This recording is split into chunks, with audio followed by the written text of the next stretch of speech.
आज के सेशन में देखते हैं एक क्वेश्चन जो कि बैंक ऑफ महाराष्ट्र पीओ जो 26 सितंबर 2016 में पूछा गया सवाल है। एंड ये कॉमन एरर बेस्ड क्वेश्चन है और इसमें देखते हैं कि एरर कौन से वाले पार्ट में है और इसमें किस तरीके से इसको फाइंड आउट करना चाहिए कि इसके ग्रामेटिकल अप्रोच के साथ इसके एरर्स को फाइंड करने की कोशिश करते हैं। Let's see. Despite having been inspected, अब पहले इसका मीनिंग समझ लेते हैं, हिंदी मीनिंग, फिर उसके बाद इसके वर्ड क्लासिफिकेशन पे चलेंगे। Despite having been inspected and pronounced safe earlier, the century-old bridge collapsed after a train went across it। यानी कि इसका हिंदी समझ लेते हैं। Having Despite having been inspected and pronounced, inspect का मतलब क्या होता है? इंस्पेक्ट का मतलब होता है एग्जामिन करना, राइट, यानी कि जांच करना। जांच और स्पष्ट या घोषित किए जाने के बाद, यानी कि सुरक्षित रूप से पहले ही घोषित किए जाने के बाद के बावजूद, डिस्पाइट यहां पे क्या है? ये एज अ प्रीपोजिशन यूज हुआ है। फिर से समझते हैं इसको। जांच और पूरे रूप से पहले ही सुरक्षित घोषित, प्रोनाउंस का मतलब क्या होता है? घोषित किए जाने के बावजूद, the century old bridge collapse, यानी कि सदी पुराना ब्रिज, पुल, कोलैप्स, ढह गया। कोलैप्स का मतलब ढहना या गिरना होता है। After a train went across it, जब इस पर ट्रेन गुजरी, यानी कि जब इस पर से ट्रेन गुजरी तब ये पुल क्या है? कोलैप्स हो गया। So that is the Hindi meaning. Now let's talk about the word classification. Despite यहां पे क्या है? डिस्पाइट ये एक प्रिपरेशन के रूप में यूज किया गया है। और एक चीज और मैं आपको बता दूं कि डिस्पाइट के बाद ऑफ का यूज नहीं करते हैं, दैट इज ग्रामेटिकली रॉन्ग। हाँ, डिस्पाइट के जगह पे आप इंस्पाइट ऑफ का यूज कर सकते हैं। इंस्पाइट ऑफ, इन दोनों का मतलब होता है के बावजूद, राइट। हिंदी में अगर इसका मतलब समझे, इन स्पाइट ऑफ, डिस्पाइट का मतलब होता है के बावजूद। तो ये ध्यान रखेंगे कि डिस्पाइट के बाद ऑफ का यूज नहीं होता है, रॉन्ग। हाँ, इसके बदले में क्या है? समान मीनिंग वाले इन स्पाइट ऑफ का यूज कर सकते हैं, ठीक है। स्पाइट ऑफ ये एक क्या है? इसका एक यहां पे यूज किया जा सकता है। तो इसको आप ध्यान रखेंगे कि यहां पे क्या है? इन स्पाइट ऑफ का यहां पे यूज कर सकते हैं, किसके जगह पे? डिस्पाइट के जगह पे, ठीक है। Having been inspected, having been inspected ये एक क्या है? पास्ट परफेक्ट का पैसिव वॉइस है। इसका स्ट्रक्चर क्या होता है? हैविंग बीन प्लस V3, यानी कि past participle, right, past participle. हालांकि ये परफेक्ट पार्टिसिपल है लेकिन यहां पे V3 का यूज किया गया है। तो ये पैसिव वॉइस का स्ट्रक्चर है। इसको भी समझेंगे, पहले आगे देखते हैं। डिस्पाइट हैविंग बीन इंस्पेक्टेड, यानी कि जांच किए जाने के बावजूद और घोषित किए जाने के बावजूद, पहले ही इसको सेफ, सुरक्षित घोषित किए जाने के बावजूद, right, the century old bridge collapse, वो सेंचुरी ओल्ड ब्रिज यानी दशकीय जो पुल है पुराना, वो गिर गया। तो यहां पे देख सकते हैं ये हेल्पिंग वर्ब है, राइट। ये क्या है? ये भी एक हेल्पिंग वर्ब है। और ये क्या है? V3 है, क्योंकि अक्सर पैसिव में क्या है? हम लोग वर्ब 3 का यूज करते हैं। एंड यहाँ पे कोऑर्डिनेटिव कंजंक्शन है, तो इसको कंजंक्शन, फिर से यहाँ पे क्या है? V3 का यूज किया गया है। तो यहाँ पे एंड का जो यूज है बहुत सही है, क्योंकि एंड सेम रैंक और क्लास के वर्ड को जोड़ता है। आप देख सकते हैं कि एंड के पहले भी V3 है और एंड के बाद भी V3 है, ठीक है। प्रोनाउंस्ड। अब यहां पे सेफ क्या है? ये सेफ यहां पे एडजेक्टिव है। अर्लियर ये एडवर्ब ऑफ टाइम है, टाइम को रिप्रेजेंट कर रहा है, पहले ही इसको सुरक्षित घोषित कर दिया। प्रोनाउंस का मतलब होता है घोषित किया जाना, स्पष्ट रूप से घोषित किया जाना, राइट। इंस्पेक्टेड का मतलब होता है एग्जामिन, जांच करना, क्लियर करना। अब ये सेंटेंस का तीसरा एरर है। इस दोनों पार्ट में कहीं कोई एरर नहीं है, क्योंकि डिस्पाइट का भी जगह सही है, स्ट्रक्चर भी क्या है, हैविंग बीन प्लस V3 सही है, उसके बाद एंड कोऑर्डिनेटिव कंजंक्शन, उसके बाद भी V3 का यूज किया गया है, ये भी सही है, सेफ एडजेक्टिव है, और अर्लियर क्या है, यहाँ पे एडवर्ब ऑफ टाइम है। इसके तीसरे पार्ट में चलते हैं, the century old bridge collapse. अब यहाँ पे ये वाला जो यहाँ पे कॉमा आप देख सकते हैं, यहां से दूसरा क्लाउज स्टार्ट हुआ है, यहाँ पे आप कॉमा देख सकते हैं, यहां से दूसरा क्लाउज स्टार्ट हुआ है, the century old bridge. Century old ये क्या है, कंपाउंड एडजेक्टिव है, राइट, ये कंपाउंड एडजेक्टिव, हालांकि इसके पहले डिटर्मिनर का यूज किया गया है, और अक्सर कहते हैं हम लोग the best boy, the best scene, right, the intelligent person, तो उसके पहले क्या है, हम लोग द का यहाँ पे यूज करते हैं, तो ये भी सही है। ब्रिज कोलैप्स ये नाउन है, ब्रिज यहाँ पे क्या है, नाउन है, कोलैप्स आफ्टर, आफ्टर यहाँ पे क्या है, कंजंक्शन है जो कि एक क्रोनोलॉजी को दिखाता है। आफ्टर क्या है, इसके बाद ये घटना हुई, उसके बाद ये घटना हुई, तो ये यहाँ पे कंजंक्शन का यूज किया गया। ध्यान रखिएगा यहाँ पे प्रपोजिशन नहीं है, क्यों, इसका कारण अभी हम लोग जानेंगे, मैं बताऊंगा। सब चीजों को ध्यान में रखते हुए आप एक एक चीज को समझिए यहाँ पे, क्योंकि ये पूरा जो सेंटेंस है ये पास्ट में चल रहा है, ठीक है। आप देख सकते हैं कोलैप्स का जो यहाँ फॉर्म है, टाइप है, ये क्या है, ये V1 है, ये V1 है, जो कि यहाँ पे ये क्या है, रॉन्ग है। यहाँ पे इसके साथ क्या होना चाहिए था, ed होना चाहिए था, collapsed after the train went. आप देख सकते हैं ये दूसरा क्लाउज, आफ्टर के बाद ये देख रही है सबऑर्डिनेट क्लाउज है, डिपेंडेंट क्लाउज है, after a train went across it. A train यहां से फिर से एक सब्जेक्ट है, ए डिटर्मिनर है, वेंट यहाँ पे क्या है, V2 है, मेन वर्ब जिसको कह सकते हैं, राइट, पास्ट इंडेफिनिट का। अक्रॉस यहाँ पे प्रपोजिशन है, और इट क्या है, यहाँ पे एक ऑब्जेक्ट के रूप में है, ठीक है।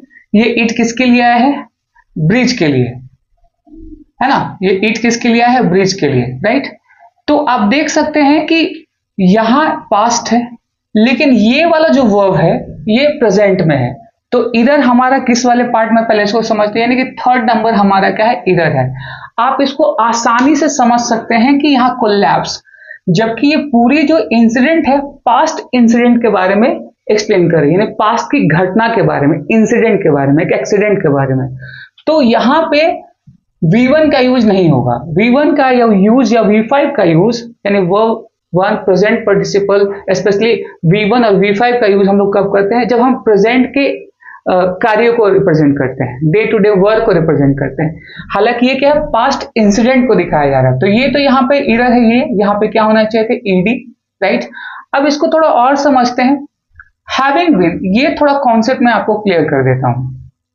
डिस्पाइट का मतलब मैंने बता दिया, इसको हम लोग कंसेसिव प्रीपोजिशन या कंजंक्शंस के रूप में भी जानते हैं। कंसेसिव प्रीपोजिशन या कंजंक्शंस क्या होते हैं, कंसेसिव प्रीपोजिशन या कंजंक्शंस अपने बाद में आने वाले सेंटेंस को कॉन्ट्रास्ट या उसके कॉज को रिप्रेजेंट करते हैं, दैट्स कॉल्ड कंसेसिव प्रीपोजिशन या कंजंक्शन। और ये स्ट्रक्चर आप जब भी देखेंगे तो इसका यूज ऐसे ही होगा, हैविंग बीन प्लस V3, ये पूरा सब्जेक्ट और वर्ब के साथ नहीं आएगा, हाँ, लेकिन इसके बाद वाला है, आप देख सकते हैं यहाँ कॉमा लगा है, इसके बाद का जो सब्जेक्ट आएगा, हमें से क्लाउज आएगा, मेरा कहने का मतलब क्लाउज है यहाँ पे, तब वहां पे प्रॉपर सब्जेक्ट और प्रॉपर वर्ब यूज किए जाएंगे। हालांकि इसका मीनिंग मैं अभी एक्सप्लेन करता हूं कि इसका यूज किस तरीके से करते हैं। ये ग्रामर में दो तरीके से यूज किए जाते हैं, लेट्स सी। एक होता है हैविंग प्लस V3, और एक और होता है हैविंग बीन प्लस V3, जिसको हम लोग पास्ट पार्टिसिपल कहते हैं। ये एक्टिव को बताता है और ये पैसिव को बताता है। ये एक्टिव वॉइस को या पार्ट को कह सकते हैं, और ये पैसिव वॉइस को या पैसिव पार्ट को रिप्रेजेंट करता है, ओके। तो इस पर एक एक एग्जांपल लेते हैं, एग्जांपल से इसको क्लियर करते हैं, और इसको ये भी समझते हैं कि इसका यूज कैसे किया जाता है सेंटेंस में, राइट। देखते हैं, एग्जांपल से समझते हैं।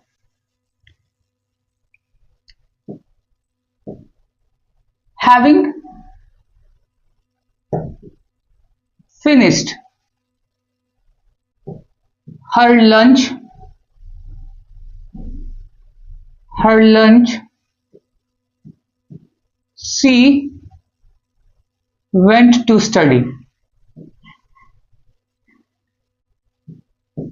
She went to study. आप देख सकते हैं कि वह अपना लंच पूरा करने के बाद, कंप्लीट करने के बाद वह पढ़ने गई। तो यहां पे सब्जेक्ट कौन है? सी। यहां सी ही सब्जेक्ट है और सी ही दोनों एक्शन को कर रहा है, यानी कि करने वाला कौन है? सी। एक और एग्जांपल लेते हैं यहां पे हैविंग को लेकर। हालांकि आप देख सकते हैं कि यहां पे दो क्लाउजेस है। पहला clause having finished her lunch, ये पहला क्लाउज, और दूसरा क्लाउज क्या है? She went to study. एक लेते हैं और, having been repaired the car, having been repaired the car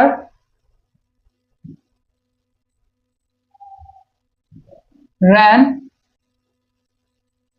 fast, right. अब यहां पे देख सकते हैं हैविंग बीन रिपेयर्ड, ये जो रिपेयर की बात की जा रही है, किसके बारे में बात की जा रही है? The car. चलिए इस सेंटेंस को एक दूसरे तरीके से देखा जाए, एक और। After C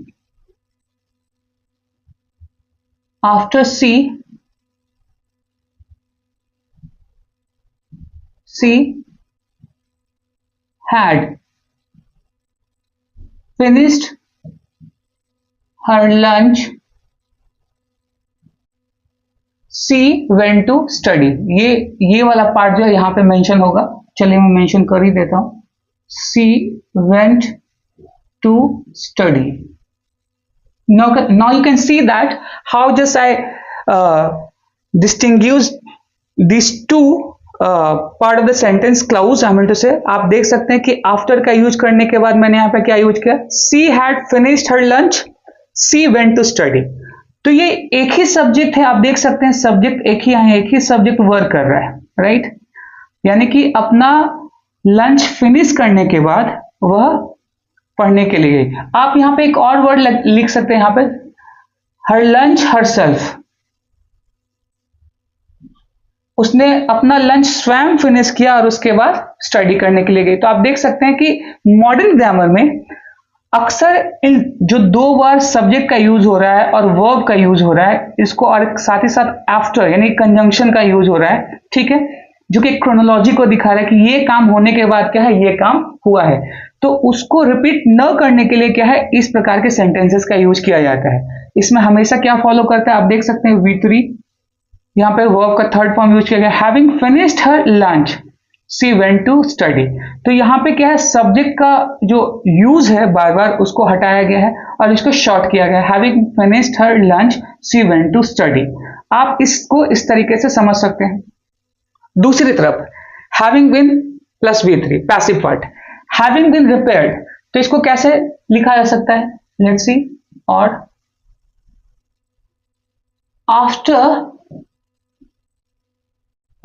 after the car had been repaired,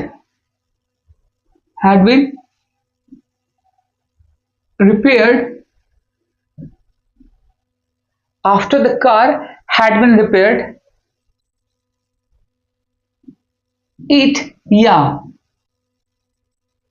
the car ran fast।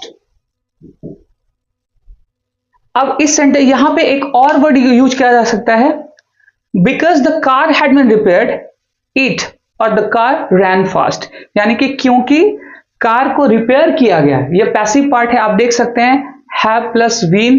तो हैव का यूज यहां पे क्या हैड के सेंस में ही किया जाएगा, यानी कि ये बात पास्ट की कही जा रही है। आप हैव को जब भी देखेंगे यहां पे तो आप इसको प्रेजेंट में कंसीडर नहीं करेंगे, क्योंकि हैड का आईएनजी का यूज नहीं किया, हैडिंग कभी नहीं किया जा सकता, right. That is the beyond the rule of grammar.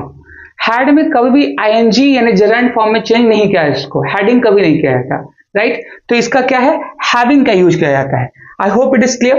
तो आप देख सकते हैं after the car had been repaired, यानी कि कार को रिपेयर किए जाने के बाद, कार को रिपेयर किए जाने के बाद इट, मैंने इट किसके लिए लिखा है, इस कार के लिए, या द कार रैन फास्ट, यानी कि कार क्या है, तेज दौड़ने लगी।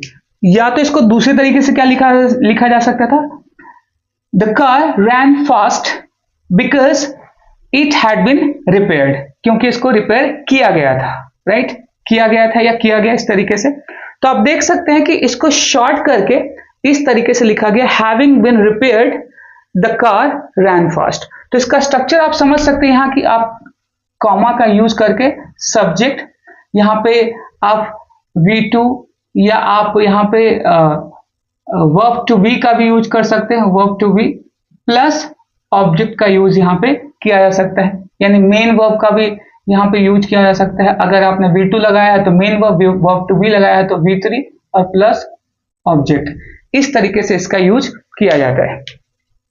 तो मैंने आपको यहाँ पे एक क्विक रिव्यू लेते हैं, छोटा सा एक रिव्यू। डिस्पाइट जो कि प्रपोजिशन है, डिस्पाइट के साथ अक्सर ऑफ का, हम जैसे डिस्पाइट के साथ ऑफ का यूज नहीं किया जाता, उसके जगह पे इंस्पाइट ऑफ का यूज किया जा सकता है, जिसका मतलब था के बावजूद।